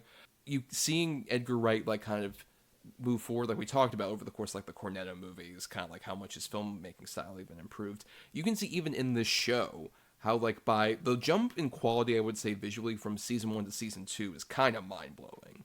Yeah. Honestly. Yeah. Like season 2 looks so much better and has like so many more like dynamic shots and great editing and the other stuff that like they just couldn't really do with the first season, because like you mentioned, they had a bit more of like a confidence about them, a bit more of an assurance of what they were going to be doing with the show. It's a great example of, especially like in our modern television climate, where we have an exhaustive amount of shows, and so many of them are like, oh, it's only like 2 7-episode seasons, but it feels like 2 movies, or even 1 movie stretched out over the course of that fucking time. It's like television has so become like, this could be an email, but instead of email, it's movie, Yeah. in a way that like baffles me so much. And even like when I hear people also clamor for like, oh, can we go back to like 22 season episodes of shows, I'm like, no. That feels like even more daunting, because like I think having a short amount of episodes but having those episodes feel actually episodic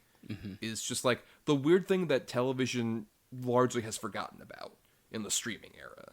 And I think this show is a great example of that, where there is stuff that recurs, there is like jokes that come back or story beats that they revisit like later on, or characters that come back, but it doesn't ever feel like, oh, we're like building, like you mentioned, like a larger story necessarily.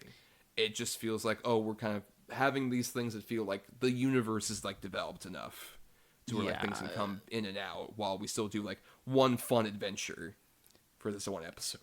There's not like a compendium of like gags or jokes that the show goes back to. It will just kind of like decide like, hey, that was a funny gag we did, let's bring that back, like randomly, seemingly randomly out of nowhere, which is, it's great. Yeah, I think it's an incredible 2 seasons of television that I'm, like I mentioned, even though with that like little tag bit in the documentary that I will count as canon, I still don't think like you're missing anything by just watching these 2 seasons. It feels incredibly satisfying, feels incredibly fulfilling, and also feels incredible that like just 3 people were like, who were like the brainchilds of this, and obviously all the other people that like worked on the show did such a great job with it, but that brain trust of those 3, it just makes me feel like I would really want to see the 3 of them collaborate again. Yes. On something that isn't Spaced, or even isn't like another like, oh, we're gonna do a 4th Cornetto or whatever. Yeah. Because Hines has been like, she's great in Shaun of the Dead. It's like, Yeah. what are you doing? Surviving? Oh, good luck. and then she like leaves. I love, but she really has like, it's such a shame that like she just hasn't been in like a lot of like high profile stuff after she left, the Space Crew. Like I mentioned, like it's just another project with the three of them. I think would be very welcomed for all three of their careers at this point. Yeah.